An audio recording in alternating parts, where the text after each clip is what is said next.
Hello students, welcome to Chutki's Education. With this video, we are going to start Indian history classes in our channel. In this particular lecture, I will be starting Indus Valley Civilization. We will see about Indus Valley Civilization. Indus Valley is a civilization that emerged in 2500 BC in the western part of South Asia. అంటే ఏషియాలో southern side western పార్ట్లో emerge అయిన సివిలైజేషనే ఈ Indus valley civilisation. దీన్నే సింపుల్గా చెప్పాలి అంటే on the banks of Indus river. If you observe in the map, this is the Indus river. ఈ Indus river surrounding రీజియన్లో emerge అయిన సివిలైజేషనే ఇండస్ వ్యాలీ సివిలైజేషన్. అందుకే ఈ పర్టికులర్ సివిలైజేషన్కి ఆర్ ఈ నాగరికతకి ఇండస్ వ్యాలీ అనే నేమ్ వచ్చింది. This particular civilization belong to bronze age. మనం ప్రీ హిస్టరీలో స్టోన్ ఏజ్, ఐరన్ ఏజ్, ఇట్లా డిఫరెంట్ ఏజెస్ని చూస్తాం. ఇండస్ వ్యాలీ పీపుల్ బ్రాంజ్ ఏజ్కి సంబంధించిన వారు. And Rigveda is the book that mentions about Indus valley people. Rigveda బుక్లో 10 మండలాస్ ఉంటాయి. మండల అంటే ఏంటి అంటే నథింగ్ బట్ ప్రజెంట్ డే టర్మినాలజీలో చెప్పాలి అంటే లెసన్ ఆర్ పార్ట్. రిగ్వేద అనే బుక్లో మొత్తం 10 పార్ట్స్ ఉంటే అందులో 6th పార్ట్లో first time Indus valley civilization మనుషుల గురించి డిస్కస్ చేశారు. And in this particular 6th mandala, they have used a word called Hariyupiya instead of Harappans or Indus Valley civilization people. Harappan civilization అన్న Indus valley civilisation అన్న ఒకటి. హరప్పా అనేది ఒక site name. ఈ site name నుంచే Harappan civilisation అని కూడా అంటాం. ఇండస్ వ్యాలీకి ఇంకొక నేమ్ హరప్పన్ సివిలైజేషన్. ఈ హరప్పన్స్కి బదులు Hariyupiya is the word that was used in Rigveda. And in the year 1826, for the very first time, historian named Charles Masin spoke about Indus Valley civilization. ఈ Indus నది ఒడ్డున ఒక సివిలైజేషన్ ఉంది, ఈ సివిలైజేషన్లో సో అండ్ సో ప్రాక్టీసెస్ ఉన్నాయి అని చెప్పి first time మాట్లాడిన హిస్టారియన్ ఎవరు అంటే చార్ల్స్ మాజిన్ అనే person. With the year you have to remember, it is important for the exam. In 1826, Charles Masin spoke about Indus Valley. And after Charles Masin, there are many historians who spoke about Indus Valley people. We will see some of the important historians' name. In the year 1831, Alexander Burns was the person who spoke about Indus Valley people. And Sir John Marshall, he is most important person because he is the person who renamed Indus Valley civilization as Harappan civilization. Harappa as a site చూస్తున్నప్పుడు మళ్ళీ మనం sir John Marshall name చూస్తాం. He was the person who has done many experiments in Harappan site. ఈ సైట్లో experiments అన్నీ చేసిన తర్వాత he felt that studying Harappan site exclusively will also make a student understand about Indus Valley. అంటే Indus Valley మొత్తంలో ఉన్న culture అర్థం చేసుకోవాలి అంటే ఒక్క హరప్పన్ సైట్ని డీటెయిల్గా చదివినా కూడా అర్థమవుతుంది అని చెప్పడానికే he has renamed Indus valley civilization as Harappan civilization. ఈ నేమ్ చేంజ్ చేసిన పర్సన్ కూడా ఇతను. Some other important historians are Dayaram Sahni and RD Banerji. Examination point of వ్యూలో నేమ్స్ ఎగ్జామ్కి important. The most important is Charles Masson. Charles Masson name అయితే ఖచ్చితంగా గుర్తుపెట్టుకోవాలి. Now we will see the contemporary civilizations of Indus Valley. Contemporary అంటే ఏంటి అంటే సమకాలీన, అంటే సేమ్ టైం పీరియడ్లో. ఫర్ ఎగ్జాంపుల్, మీరు నేను ఒకటే టైం పీరియడ్లో బతుకుతున్నాం. That means we are contemporary people. సమకాలీన టైం పీరియడ్లో ఉన్నాం మనం. అట్లా ఇండియాలో ఇండస్ వ్యాలీ సివిలైజేషన్, ఇండియాలో అనడం కన్నా ఇండస్ వ్యాలీ నది ఒడ్డున ఇండస్ వ్యాలీ సివిలైజేషన్ ఉన్నప్పుడు వరల్డ్లో వేరే సివిలైజేషన్స్ ఏమన్నా ఉన్నాయా, వీటినే మనం contemporary civilizations of Indus valley అని చెప్పి అంటాం. We will see that contemporary civilizations of Indus Valley. In China, on the banks of Hangzhou Valley, there was a civilization. ఈ రివర్ నేమ్స్ కూడా ఒక్కొక్కసారి మ్యాచ్ ద ఫాలోయింగ్లో అడుగుతూ ఉంటారు. చైనాలో ఏ నది ఒడ్డున ఏన్షియంట్ సివిలైజేషన్ డెవలప్ అయింది అంటే హ్యాంగ్హో వ్యాలీ దగ్గర. And in Mesopotamia, Tigris Euphrates valley, Tigris Euphrates river ఒడ్డుల్లో మెసపటోమియన్ సివిలైజేషన్ అనేది డెవలప్ అయింది. అండ్ ఈజిప్ట్లో on the banks of Nile valley. These 4 are the ancient most civilizations of the world. వరల్డ్లో ఇనీషియల్గా డెవలప్ అయిన సివిలైజేషన్స్ ఈ 4. And Indus valley, while studying Indus valley in depth, we will also see there are trade relations between Mesopotamians and Indians. వీళ్ళిద్దరి మధ్యలో వర్తకం జరిగింది అంటే it is understood that these 2 civilizations are the civilizations that coexisted in the same time period. అంటే ఒకటే time పీరియడ్లో ఉన్న సివిలైజేషన్సే కాబట్టి ట్రేడ్ కూడా వీళ్ళ మధ్యలో జరిగింది. Now we will see about the timeline of Indus Valley Civilization. Timeline of Indus Valley Civilization అంటే ఏంటి అంటే, ఇందాక దాంట్లో మనం చూసాం 2500 BCలో సౌత్ ఏషియాలో వెస్టర్న్ పార్ట్లో ఎమర్జ్ అయిన సివిలైజేషనే ఇండస్ వ్యాలీ సివిలైజేషన్. ఈ 2500 BC అనే టైం ఏదైతే ఉందో అది అందరూ హిస్టారియన్స్ ఒకటే యాక్సెప్ట్ చేయట్లేదు అనమాట. There are multiple opinions. ఆ ఒపీనియన్స్ని మనం ఇక్కడ చూస్తాం. మెజారిటీ ఆఫ్ ద హిస్టారియన్స్ అంటే ఇండస్ వ్యాలీ సివిలైజేషన్ గురించి మాట్లాడిన హిస్టారియన్స్లో ఎక్కువ మంది చెప్పింది ఏంటి అంటే, ఇండస్ వ్యాలీ పీపుల్ 2500 BC నుంచి 1750 BC టైం పీరియడ్లో బతికారు అని చెప్పి యాక్సెప్ట్ చేశారు. Whereas historians like sir John Marshall, just now we have seen he is the person who renamed Indus valley as Harappan. అంటే ఈ హరప్పన్ సివిలైజేషన్ పైన ఎక్స్టెన్సివ్గా ఎక్స్కవేషన్స్ చేసింది. From his personal studies he believe that 2500 BC కాదు, దీనికన్నా చాలా years ముందే Indus valley వాళ్ళు ఉన్నారు. And according to him the time period is 3250 to 2750 BC. And according to C14 carbon dating method, C14 carbon dating method అనేది ఒక archaeological scientific method. ఈ method వల్ల ఏంటి అంటే, ఒక పర్టికులర్ ఆబ్జెక్ట్ దొరికితే ఆ ఆబ్జెక్ట్ ఎన్ని ఇయర్స్ బ్యాక్ ది అని చెప్పడమే ఈ మెథడ్ అనమాట. Depending upon the results of this particular method, historians believed that Indus Valley people lived in the time period of 2350 BC to 1750 BC. Examination point of view lo majority of historians చెప్పింది మనం గుర్తుపెట్టుకోవాలి. Even NCERT also predominantly mentions these years. కాబట్టి ఓవరాల్గా మనం గుర్తుపెట్టుకోవాల్సిన years ఏంటి అంటే 2500 BC to 1750 BC. Now we will see various dimensions of Indus Valley people. అంటే ఇండస్ వ్యాలీ పీపుల్ టైం పీరియడ్లో అగ్రికల్చర్ ఎలా ఉంది, వాళ్ళ హౌసింగ్ ఎట్లా ఉంది, ట్రేడ్ ఎట్లా ఉంది, ఇట్లా డిఫరెంట్ ఆస్పెక్ట్స్ని చూద్దాం. ఈ డిఫరెంట్ ఆస్పెక్ట్స్ అన్నీ అయిపోయిన తర్వాత one by one we will see archaeological site. అంటే ఇప్పుడు ఫర్ సపోజ్ హరప్పన్ సైట్ చూస్తే ఇది ఏ నది ఒడ్డున ఉంది, ఏ హిస్టారియన్ ఎక్కువ ఎక్స్పెరిమెంట్స్ చేశాడు, ఏమేం ఆర్టిఫాక్ట్స్ దొరికినాయి అనేది తర్వాత చూద్దాం. First we will see different fields, అంటే ట్రేడ్ ఎలా ఉంది, అగ్రికల్చర్ ఎలా ఉంది, ఇట్లా డిఫరెంట్ ఆస్పెక్ట్స్ని చూద్దాం. Now we will see about the agriculture during Indus Valley Civilization. Indus Valley Civilization was the first civilization to grow cotton as an agricultural crop.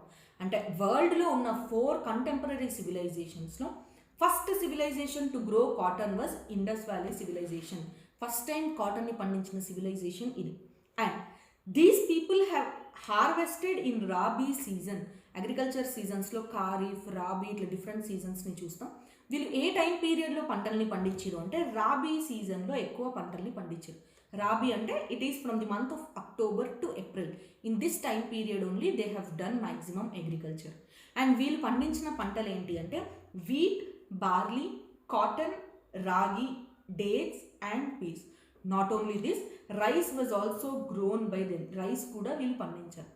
అయితే rice ఎక్స్క్లూజివ్గా ఏ 2 సైట్స్లో ఎక్కువ పండించారు అంటే లోథాల్ అండ్ రంగ్పూర్. ఈ లోథాల్, రంగ్పూర్, హరప్ప ఇవన్నీ ఏంటి అంటే ఇండస్ వ్యాలీ సివిలైజేషన్లోనే these are individual places, individual excavated sites అనమాట. ఈ పర్టిక్యులర్ లోథాల్ అండ్ రంగ్పూర్ అనే రీజియన్లో రైస్ పండించిన చిహ్నాలు అనేవి హిస్టారియన్స్కి దొరికినాయి. You can observe the location of Lothal and Rangpur in the map. This map shows all the important Harappan sites. ఒకసారి ఈ మ్యాప్లో ఉన్న డిఫరెంట్ ప్లేసెస్ చూడడానికి ట్రై చేయండి. ఒకవేళ క్వశ్చన్లో which among the following are the Indus sites ఇట్లాంటి క్వశ్చన్ ఉన్నప్పుడు, but by merely understanding all these names you can answer. ఈ డిఫరెంట్ సైట్ నేమ్స్ చదవడానికి ట్రై చేయండి. లోథాల్ అండ్ రంగ్పూర్ రీజియన్లో rice was grown extensively. And during Indus valley time period there were no extensive irrigation facilities. ఎక్స్టెన్సివ్గా irrigation facilities లేవు. వీళ్ళు న్యాచురల్గానే నదుల దగ్గర ఉన్నారు కాబట్టి they have used that water only.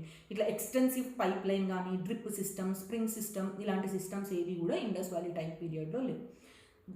They did not even know about the iron. Agriculture ఎక్స్టెన్సివ్గా చేశారు కానీ అగ్రికల్చరల్ టూల్స్లో ఎక్కడా కూడా వీళ్ళు ఐరన్ వాడినట్టు మనకేం దొరకలేవు అనమాట. That means we came to a conclusion that Indus valley people did not know iron. వీళ్ళకి ఐరన్ తెలియదు. జనరల్గా అగ్రికల్చర్లో అగ్రికల్చరల్ టూల్స్కి మనం ఐరన్ని యూజ్ చేస్తాం. ప్రజెంట్ డే కూడా ఇఫ్ యూ అబ్జర్వ్ కలవర, పావుడ ఇలాంటివన్నీ అబ్జర్వ్ చేసినప్పుడు మనకు అందులో ఐరన్ కనిపిస్తుంది. మరి ఇండస్ వ్యాలీ టైం పీరియడ్లో అగ్రికల్చరల్ టూల్స్లో ఏం యూజ్ చేశారు అంటే they have used stone and wooden tools. అంటే వీళ్ళు యూజ్ చేసిన టూల్స్ అన్నీ కూడా స్టోన్తో ఇంకా వుడ్తో చేసినవి. And they also started domestication of animals. Domestication of animals అంటే యానిమల్స్ని కూడా వీళ్ళు పెంచుకోవడం స్టార్ట్ చేశారు, హ్యూమన్ ఫ్రెండ్లీ చేయడం స్టార్ట్ చేశారు. అట్లా ఇనీషియల్ డేస్లో డొమెస్టికేట్ అయిన యానిమల్స్ ఏంటి అంటే షీప్, గోట్ అండ్ పిగ్. జనరల్గా students will confuse it with dog, ఎందుకంటే ఇప్పుడు మనం మ్యాక్సిమం సొసైటీలో పెట్ యానిమల్స్గా డాగ్స్ని ఎక్కువ చూస్తాం కాబట్టి we generally come to a conclusion that dogs చాలా ఏన్షియంట్ డేస్ నుంచి డొమెస్టికేట్ అయ్యాయి అని చెప్పి అనుకుంటాం. కానీ ఇండస్ వ్యాలీ టైం పీరియడ్లో ఇనీషియల్ డేస్లో డొమెస్టికేట్ చేసిన యానిమల్స్ ఏంటి అంటే sheep, goat and pigs. Now coming to their trade practices. Trade అంటే ఏంటి? వర్తకం. వీళ్ళు వర్తకం చేశారు and they even had foreign trade. అంటే ఇండస్ వ్యాలీలోనే విత్ ఇన్ సైట్స్ కాకుండా they have even traded it to Mesopotamian sites. అంటే డొమెస్టిక్ ట్రేడ్, ఫారెన్ ట్రేడ్ రెండు కూడా వీళ్ళ టైం పీరియడ్లో ఉన్నాయి. ట్రేడ్ అంటే వర్తకం. మరి ఏ ప్రోడక్ట్తో వీళ్ళు ట్రేడ్ చేశారు అంటే మోస్ట్లీ అగ్రికల్చరల్ ప్రొడ్యూస్. వీళ్ళ దగ్గర ఎక్సెస్ అగ్రికల్చరల్ ప్రొడ్యూస్ ఉంది. ఎందుకంటే because of fertile soils and abundant water resources చాలా ఎక్కువ అగ్రికల్చరల్ ప్రొడ్యూస్ వచ్చింది. అంటే వాళ్ళు యూజ్ చేసే దానికన్నా abundant quantity of agricultural produce was scene. ఈ అబెండెంట్ క్వాంటిటీ ఏదైతే ఉందో దాన్ని ట్రేడ్ చేశారనమాట. And domestic trade was carried out with the help of bullock cart. This is one of the terracotta toy of bullock cart that belonged to Indus Valley people. They call this as ekka. Domestic trade అంటే within Indus Valley sites ఈ ఎక్కా అనే వెహికల్ని use చేసి వీళ్ళు trade చేశారు. Coming to foreign trade, they have done it through ships. Foreign trade అంటే ఇందాక మనం కంటెంపరీ సైట్స్ చూసాం కదా, ఈ కంటెంపరీ సైట్స్లో ఇండస్కి ఇంకా మెసపటోమియన్స్కి మధ్యలో ట్రేడ్ జరిగింది. ఈ టూ సైడ్స్కి మధ్యలో ట్రేడ్ జరగాలి అంటే they have transported through water ways. అంటే వీళ్ళు షిప్స్ని ఎక్కువ యూజ్ చేశారు. ఇట్లా షిప్స్ ఎక్కువ ఏ పర్టికులర్ పోర్ట్ నుంచి వెళ్ళినాయి అంటే లోథాల్ అనే పోర్ట్ నుంచి వెళ్ళినాయి. Lothal was a dockyard. Dockyard అంటే ఏంటి అంటే షిప్స్ పార్కింగ్ సైట్ లాంటిది అనమాట. జనరల్గా ఈ డాక్ యార్డ్స్ కూడా మ్యాన్ మేడ్ డాక్ యార్డ్స్ ఉంటాయి, న్యాచురల్ డాక్ యార్డ్స్ ఉంటాయి. Lothal was one such dockyard, and from this particular Lothal site only the trade between Indus Valley people and Mesopotamians took place. And cotton was known as Sindon by Greeks. Greeks cotton ni Sindon ane word to use chesaru. Hence they also called the people of Harappa as the Sindons. And this word Sindon was derived from the word Sindhu. Sindhu nadi ఒడ్డున పెరిగే పంట కాబట్టి cotton ని సిండోన్ అని చెప్పి పిలవడం start చేశారు. With the same name they also called Indus valley people. ఎందుకంటే ఇండస్ వ్యాలీ పీపులే కాటన్ ని అమ్ముతున్నారు కాబట్టి they started calling these people as Sindon. And in Mesopotamia Mohenjodaros were known as Meluha. Mesopotamians లాంగ్వేజ్లో మెలూహా అంటే కూడా కాటన్ అని చెప్పి అర్థం. మొహెంజదారో అనేది కూడా ఇండస్ వ్యాలీ సైట్. హరప్పన్స్ అన్న, మొహెంజదారోస్ అన్న ఇండస్ వ్యాలీ పీపుల్ అని చెప్పి అర్థం. వీళ్ళు కాటన్ని ట్రేడ్ చేయడం వల్ల ఈ కాటన్కు ఉన్న వర్డ్స్తోనే వీళ్ళని కూడా పిలవడం స్టార్ట్ చేసారు. అట్లా గ్రీక్స్ ఏమో సిండోన్ అని చెప్పి పిలిచారు, మెసపటోమియన్స్ ఏమో మెలూహా అని చెప్పి పిలవడం స్టార్ట్ చేశారు. అయితే during their time period barter system existed in trade. Trade అంటే వర్తకం అని చెప్పి చూసాం. జనరల్గా ఈ వర్తకం డిఫరెంట్ టైప్స్లో జరుగుతుంది. అందులో one of the important type is barter system. Barter system అంటే ఏంటి అంటే వస్తువులకి వస్తువులు ఇచ్చి ఎక్స్చేంజ్ చేస్తే దాన్ని మనం బార్టర్ సిస్టమ్ అంటాం. ప్రజెంట్ డే ఇప్పుడు మనం మార్కెట్లో ఏమైనా కొనుక్కోవాలంటే డబ్బులు ఇస్తున్నాం. అదే ఇండస్ వ్యాలీ టైం పీరియడ్లో ఏంటి అంటే they use to exchange things. For example నేను టమాటాలు పండిస్తున్నాను, మీరు ఆలు పండిస్తున్నారు అనుకోండి. వీఆర్ ఎక్స్చేంజింగ్, మ్యూచువల్గా ఎక్స్చేంజ్ చేస్తున్నాం. నేను నీకు టమాటోస్ ఇస్తే నువ్వు నాకు పొటాటోస్ ఇస్తున్నావు. ఈ టైప్ ఆఫ్ సిస్టమ్ ఏదైతే ఉందో దీన్నే బార్టర్ సిస్టమ్ అంటాం. ఇండస్ వ్యాలీ పీపుల్ ఇట్లా కరెన్సీ, కాయిన్స్ ఇలాంటివి యూజ్ చేయకుండా బార్టర్ సిస్టమ్ యూజ్ చేసి ట్రేడ్ చేసేవారు. Now we will see the industries of Indus valley people. Indus valley time పీరియడ్లో ఎలాంటి ఇండస్ట్రీస్ ఉన్నాయో చూద్దాం. Metal products were produced. ఎందుకంటే ఆర్కియాలజిస్ట్లకి ఎక్స్టెన్సివ్ మెటల్ ప్రోడక్ట్స్ దొరికినాయి. And metals like copper, bronze, tin and lead were used by them. ఈ different metals వాళ్ళకి తెలుసు. ఈ మెటల్స్తోనే మెటల్ ప్రోడక్ట్స్ చేశారు. And even beads were manufactured at sites like Chanhudaro and Lothal. Beads అంటే మనం ఆర్నమెంట్స్లో వేసుకునే పూసలు. ఈ పూసల్ని కూడా వీళ్ళు మ్యానుఫ్యాక్చర్ చేశారు. అంటే న్యాచురల్గా దొరికే పర్ల్స్ ఇలాంటివి కాకుండా మ్యానుఫ్యాక్చర్డ్ బీడ్స్తో కూడా ఆర్నమెంట్స్ దొరికాయి. అవి ఏ సైట్స్లో దొరికాయి అంటే చన్కుదారో అండ్ లోథాల్ అనే సైట్స్లో దొరికాయి. And they had excellent pieces of red pottery, మంచి మంచి పాటరీస్ కూడా దొరికినాయి. అండ్ ఈ పాటరీ మియర్గా జస్ట్ ప్లెయిన్ పాటరీ కాకుండా రెడ్ కలర్ పాటరీ పైన బ్లాక్ కలర్ లైన్స్తో డిజైన్స్ చేస్తున్న పాట్స్ కూడా దొరికినాయి. In the image you can see this is the pot predominantly in red colour with various designs in the black colour, అంటే pots పైన black కలర్తో designs చేసి ఉన్నాయి. During their time period bricks were also manufactured. ఈ Indus Valley సివిలైజేషన్లో different sites చూస్తున్నప్పుడు we will see in all these sites the size of a brick is fixed. Brick అనేది fixed సైజ్లో ఉంది. ఇట్లా అన్ని ఫిక్స్డ్ సైజ్లో ఉన్నాయి అంటే ఏంటి అంటే వీళ్ళు ఎక్స్టెన్సివ్గా బ్రిక్స్ని మ్యానుఫ్యాక్చర్ చేయడం స్టార్ట్ చేశారు. Hence we can say that the manufacture of bricks was common during their time period. Now we will see about their religion. వీళ్ళు రిలీజియస్ బిలీఫ్స్ ఏమైనా ఉన్నాయా అనేది చూద్దాం. We have not seen any huge kind of temple constructions during their time period.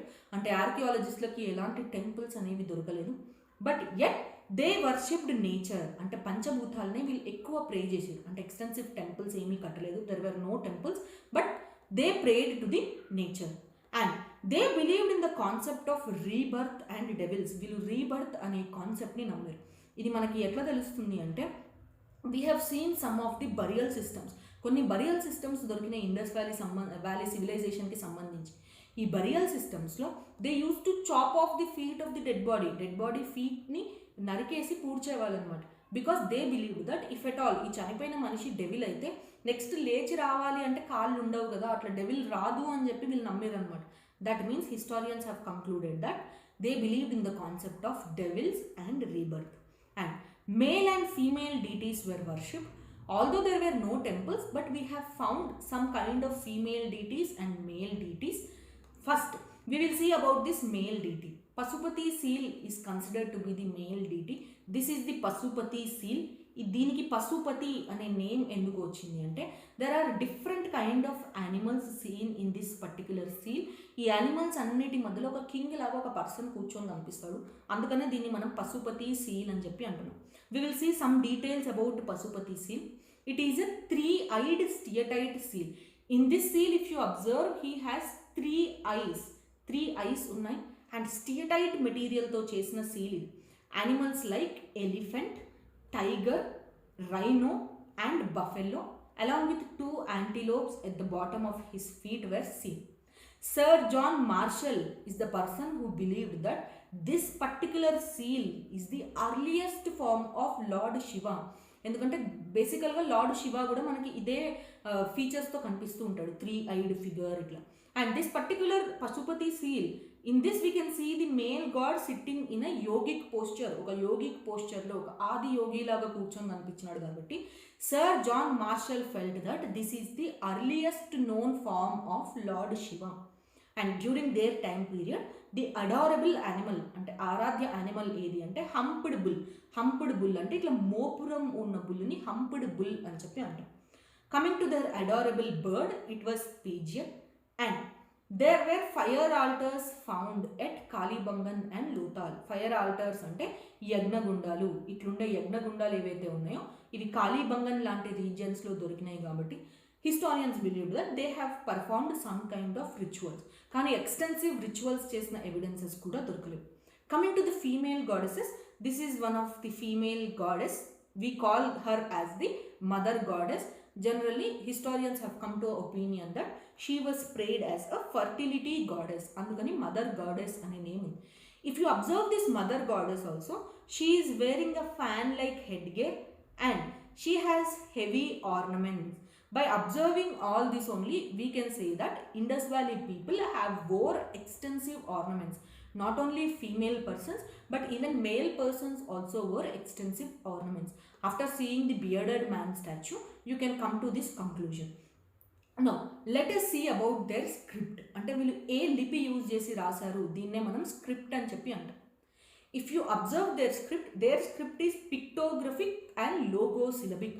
Pictographic అంటే ఏంటి అంటే వీళ్ళ alphabets అన్నీ కూడా చిన్న చిన్న ఇమేజెస్ లాగా ఉన్నాయి. If you observe this is come kind of fish like symbol, అంటే ఒక చిన్న పిక్చర్ లాగా ఉంది వీళ్ళ alphabet. And it is logosyllabic. Syllabic అంటే సౌండ్. జనరల్గా మనం ఇంగ్లీష్లో చూస్తాం డైసిలబిక్, మోనోసిలబిక్ అని. వీళ్ళ దాంట్లో ఏంటి అంటే each letter had different sound, అందుకని logosyllabic, each logo was pronounced, అందుకని their script is considered as pictographic and logosyllabic. This script resembled to that of Mesopotamian రీజియన్లో కూడా దొరికిన స్క్రిప్ట్ ఏదైతే ఉందో it is same like Indus valley people, అంటే వీళ్ళిద్దరి script కూడా they resembled each other. And S R Rao was the historian who has conducted extensive research on their script, and their script is also known as Bostrop-Fedon script. Bostrop-Fedon script అంటే ఏంటి అంటే జనరల్గా మనం English రాసినప్పుడు first line ఇట్లా left to right రాస్తాం, second line కూడా మళ్ళీ లెఫ్ట్ టు రైట్ ఇట్లా రాస్తూ ఉంటాం. అదే ఉర్దూ తీసుకుంటే they write in the reverse order. Whereas this particular Indus valley civilization script they use to write like this, first line from left to right and then second line from right to left, again left to right, ఇట్లా zigzag ప్యాటర్న్లో వీళ్ళు రాసేవారు. ఇట్లా రాసే ప్యాటర్న్నే మనం boustrophedon script అంటాం. Indus valley script వచ్చేసి boustrophedon script. But this script is not fully deciphered. Right now historians are not able to study the full meaning of this script. Still experiments are taking place. Maximum experiments చేసిన person ఎవరు అంటే S R Rao is the person. Now, we will see about their society. In society, they have used extensive potteries. Just now we have seen ఈ పాటరీలో red and black అంటే red pot పైన black లైన్స్తో images వేసి ఉన్నాయి. అయితే ఈ పాటరీని వీళ్ళు దేనికోసం యూజ్ చేశారు అంటే as usual for storing. Even in our childhood we have scene విలేజెస్లో ఇట్లా పెద్ద పెద్ద పాట్స్ లోపల స్టోరింగ్ గ్రెయిన్స్ స్టోర్ చేసేవాళ్ళు. వీళ్ళు కూడా స్టోరింగ్ పర్పస్ కోసం యూజ్ చేశారు. They have also used it as a decorative purpose, అంటే ఒక ఫ్లవర్ వాజ్ లాగా ఇట్లా డెకరేటివ్ పర్పస్ కోసం కూడా యూజ్ చేశారు. ఈ పాయింట్ ఎట్లా చెప్తున్నారు హిస్టారియన్స్ అంటే డెకరేటివ్ పర్పస్ కోసం ఉంటేనే ఇట్లా ఎక్స్టెన్సివ్ డిజైన్స్ వేస్తారు పాట్స్ పైన, అట్లా డిజైన్స్ వేశారు కాబట్టి డెకరేటివ్ పర్పస్ కోసం కూడా వీళ్ళు యూజ్ చేశారు. అండ్ దెర్ ఆర్ పెర్ఫోరేటెడ్ అంటే ఇంటాక్సికేటెడ్ జ్యూసెస్ తాగడానికి, పర్ఫోరేటెడ్ అంటే ఇట్లా హోల్స్ ఉన్నవి, ఇలాంటివి కూడా వీళ్ళ టైం పీరియడ్లో ఉన్నాయి. And measurements were in the multiples of 60. Measurements వీళ్ళు కేజీ 2 kg ఎట్లయితే మనం ప్రజెంట్ డే యూజ్ చేస్తున్నామో అట్లా వీళ్ళు ఏంటి అంటే మెజరింగ్ బౌల్స్ యూజ్ చేసేవాళ్ళు. All these units were generally the multiples of 16. Even if you see in rural India even today they use such kind of vessels, ఇట్లా మాన్కా ఇలాంటివి ఉంటాయి. ఇవేంటి అంటే నియర్లీ 5 kg, ఎగ్జాక్ట్ 5 kg ఉంటాయి, నియర్లీ 5 kg ఇట్లాంటి vessels use చేస్తూ ఉంటారు అనమాట. అట్లా వీళ్ళ టైం పీరియడ్లో మెజర్మెంట్స్ అన్నీ కూడా 16 మల్టిపుల్స్ ఉండేవి. Barley was one of the most important food during their time period, and society was female centric, and female persons were given higher importance, and they wore garments made up of wool and cotton. కాటన్తో ఇంకా వూల్తో చేసిన బట్టల్ని ఎక్కువ వేసుకున్నారు. Cotton ఎక్స్టెన్సివ్గా పండించారు కాబట్టి ఆ కాటన్తో cloth చేసుకున్నారు. షీప్ని domesticate చేశారు కాబట్టి వూల్ని ఎక్స్ట్రాక్ట్ చేసి వూల్తో చేసిన గార్మెంట్స్ని కూడా వీళ్ళు వేసుకున్నారు. Now we will see about the geographical extent. Indus Valley నది ఒడ్డున ఏ పాయింట్ నుంచి ఏ పాయింట్ వరకు వీళ్ళ జియోగ్రఫికల్ ఎక్స్టెంట్ ఉంది అంటే in the north it was the northern most point was Manda which is in present day Jammu. In south it was at Daimabad present day Maharashtra. In the east it was Alamgirpur in present day Uttar Pradesh. In west it was at Sutkagendor in Balochistan. These 4 are the ultimate border points of Indus valley civilization. ఈ 4ని మనం మ్యాప్లో కనుక point out చేసి చూస్తే this looks like a mere triangle. Hence we call that their civilization was in a triangular shape. And compared to other contemporaries, ఇందాక మనం మ్యాప్లో చూసిన 4 కంటెంపరీ సివిలైజేషన్స్ ఏవైతే ఉన్నాయో వాటితో కంపేర్ చేస్తే this is largest area wise largest civilization ఏది అంటే Indus valley civilization. Now let us see about their town planning. Generally, Harappan cities or Indus Valley cities were divided into 2 parts. City ni 2 parts laga divide చేశారు. That 2 parts is on the western part it was bit raised, అంటే platform level observe చేస్తే west side కొంచెం raised platform ఉంది, దీన్నే Citadel అని చెప్పి అన్నారు. Eastern side it was height wise it was lower and this was the place where common people lived. అంటే ఒక పర్టికులర్ టౌన్కి ఈస్టర్న్ సైడ్ కామన్ పీపుల్ ఇల్లు లాంటివి కనిపించినాయి. వేరాజ్ వెస్టర్న్ పార్ట్లో పబ్లిక్ బిల్డింగ్స్ లైక్ గ్రానరీస్, అంటే వీళ్ళందరూ స్టోరేజ్ కోసం యూజ్ చేసే గ్రానరీస్ ఏవైతే ఉంటాయో ఇలాంటి పబ్లిక్ బిల్డింగ్స్ అంటే కామన్గా యూజ్ చేసే బిల్డింగ్స్ ఏవైతే ఉన్నాయో వాటిని రేజ్డ్ ప్లాట్ఫామ్స్ పైన కట్టుకున్నారు. And their city planning was in grid pattern. Grid అంటే ఇట్లా ఎగ్జాక్ట్గా ప్యారలల్ రోడ్స్ ఉండి గ్రిడ్స్ లాగా డివైడ్ అయ్యి సిటీ ప్లానింగ్ అనేది జరిగింది. They have used burned brick for their construction. అంటే బ్రిక్ మ్యానుఫ్యాక్చరింగ్ వీళ్ళకి తెలుసు అని చెప్పి ఇందాక ఇండస్ట్రీస్ దగ్గర చూసినాం. ఈ బ్రిక్స్ని వీళ్ళు బర్న్ చేసి కూడా యూజ్ చేశారు. Even today we use burnt bricks and each and every brick were identical with 1:2:4 ratio. Length breadth height observe చేస్తే each and every brick was identical. అందుకే బ్రిక్ మ్యానుఫ్యాక్చరింగ్ ఎగ్జిస్ట్ అయింది అని చెప్పి చూస్తున్నాం. ఈవెన్ టుడే మనం కూడా ఇక్కడ ఇప్పుడు హైదరాబాద్లో బ్రిక్, వైజాగ్లో బ్రిక్ అట్లా డిఫరెంట్ చూస్తే ఓవరాల్గా అన్ని బ్రిక్స్ ఒకటే షేప్ ఒకటే సైజ్లో ఉంటాయి. అట్లా వీళ్ళ టైం పీరియడ్లో కూడా ఐడెంటికల్ బ్రిక్స్ ఉన్నాయి, 1:2:4 రేషియోలో ఉన్నాయి. Coming to their houses, they had 2 or 3 story buildings. అంటే 2 floors 3 floors ఉన్నాయి. No window face the streets side ఏ విండో లేదు. This is basically to avoid dust to enter in to home. ఇంట్లోకి dust ఎక్కువగా రావద్దు అంటే రోడ్ సైడ్ విండోస్ వీళ్ళు కట్టుకోలేదు. Today we follow all this in our vastu shastra. ఇప్పుడు మనం వాస్తు అని చెప్పి చూసేవి ఏవైతే ఉన్నాయో ఒకప్పుడు ఇవి ప్రాక్టికల్ యూజెస్ కోసం కట్టుకున్నారు. విండోస్ రోడ్ సైడ్ ఎక్కువ పెట్టుకోలేదు, ఎందుకంటే డస్ట్ ఇంట్లోకి వస్తుంది అని చెప్పి. And their bathroom was tiled. బాత్రూమ్ని మంచిగా టైల్ చేసి సీల్ చేసి పెట్టారు. They had their own wells. ఇప్పటికీ కూడా రూరల్ ఇండియాలో మనం విలేజెస్ అబ్జర్వ్ చేస్తే ప్రతి ఒక్క ఇంటికి ఇండివిజువల్గా ఒక వెల్ ఉంటుంది. అట్లా ఇండస్ వ్యాలీ సైట్స్లో కూడా ప్రతి ఒక్క ఇంటికి వెల్ అనేది కనిపించింది. And their drainage system was excellent. Drainage system ఎక్సలెంట్గా సీల్ చేసి ఎక్కడ లీక్ లేకుండా హైజెనిక్గా వీళ్ళు మెయింటైన్ చేశారు. And drains were made of mortar, lime and gypsum. అంటే మనం ఇప్పుడు ప్రజెంట్ పైప్ లైన్స్ ఎట్లయితే యూజ్ చేస్తున్నామో అట్లా వీళ్ళు క్లోజ్ సీల్డ్ పెట్టడానికి మోర్టారు, లైమ్, జిప్సమ్ లాంటివి యూజ్ చేసారు. On top in order to cover the drainage path, ఆ డ్రైనేజ్ మోరిని కవర్ చేయడానికి లార్జ్ బ్రిక్ స్లాబ్స్ని వీళ్ళు యూజ్ చేశారు. సో దట్ క్లీనింగ్ పర్పసెస్ కోసం ఈజీగా పెద్ద స్టోన్ని తీసేసి క్లీన్ చేయొచ్చు. This even today in rural India we can see all this. In the next video will continue with the topic. Next వీడియోలో ఇంకొన్ని టాపిక్స్ చూసి we'll directly go to the individual sites. అంటే Harappa individual site, Mohenjodaro, Lothal ఇట్లా సైట్స్ని చూద్దాం. Thank you.